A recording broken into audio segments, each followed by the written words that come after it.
எதிர்நீச்ச சீரியல்ல நேற்றைய எபிசோடுல குணசேகரனுக்கு ஜனனி மேல சந்தேகம் வந்துருது. உண்மையிலேயே அந்த வீடியோ இவங்க கிட்ட இருக்கா இல்லையா அப்படின்றதுக்காக தனியா அழைச்சிட்டு போய் பேசுறாரு. அப்ப அந்த வீடியோல நீ பாத்தியா, அந்த வீடியோல என்ன இருக்கு அப்படின்னு மிரட்டுறாரு. உடனே ஜனனி அந்த வீடியோல என்ன இருந்ததோ அதை மொத்தத்தையும் ஒட்டு மொத்தமா புட்டு புட்டு வைக்கிறாங்க. புட்டு புட்டு வச்சதுனால குணசேகரனுக்கு ஒருவேளை நிஜமாவே இவங்க கிட்ட தான் வீடியோ இருக்கு போல அப்படின்ற மனநிலைமைக்கு வந்துடுறாரு. இதை அடுத்து இன்னும் 15 நாளுக்குள்ள எல்லா ஆதாரத்தையும் என்கிட்ட கொடுத்துட்டு இந்த வீட்டை விட்ட ஓடினோம், இல்லைன்னா 15 நாளுக்குள்ள உங்களுக்கு நான் கருமாதி பண்ணிடுவேன் அப்படின்ற மாதிரி மிரட்டுறாரு. இதை எடுத்து வெளியில அப்படியே அமைதியா இருக்காங்க, யார்கிட்டயுமே எதுவுமே பேசாம. அப்ப நந்தினி என்ன கேட்டாரு, ஏன் அப்படி நீ என்ன அமைதியா இருக்க, என்னாச்சு அப்படின்னா, இல்லக்கா அந்த வீடியோவை பத்தி கேட்டாரு. ஐயோ அந்த வீடியோ தான் நம்ம கிட்ட இல்லவே இல்லையே, நம்ம செத்தோம் அவ்வளவுதான், நம்ம இனிமே கொண்டு போறாரு அப்படி இப்படின்னு மிரட்டினாங்க சொல்றாங்க.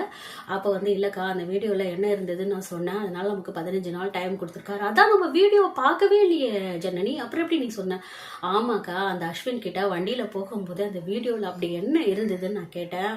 அதுல அக்கா பேசதான் கூப்பிட்டுருக்காங்க. பேச கூப்பிட்டதுக்கு இடையில இவங்க 2 பேருக்கும் வாக்குவாதம் ஏற்பட்டு அதுல தான் இவர் அடிச்சிருக்காரு. செவுத்திலே பிடிச்சி அடிச்சதுலதான் அக்காக்கு மண்டையில அடிபட்டு இப்ப கோமா ஸ்டேஜ்ல இருக்காங்கக்கா. இதுக்கு மேல இவரை நம்ம சும்மாவே விடக்கூடாதுக்கா. இதுக்கு மேல இவர் ஜெயிலுக்கு போனாருன்னா வெளியிலேயே வர முடியாதபடி நம்ம ஏதாவது பண்ணணும்க்கா அப்படின்றாங்க. அந்த நேரத்துல கொற்றவை கிட்ட இருந்து போன் வருது.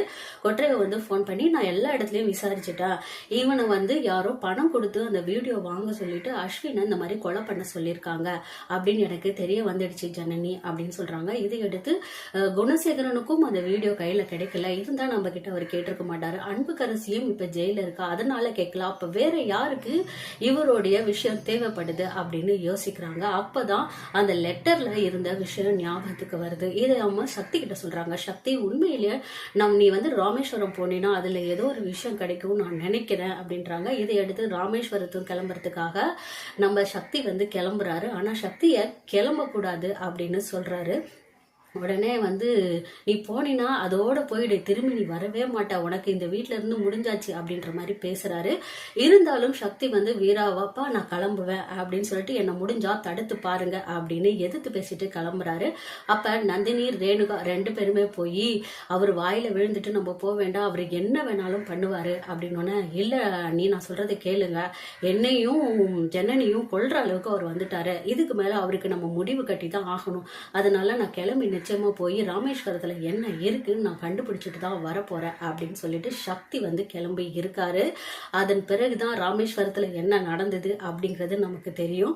இதுல இருக்கிற பெரிய ட்விஸ்டும் நமக்கு புரிய வரும்.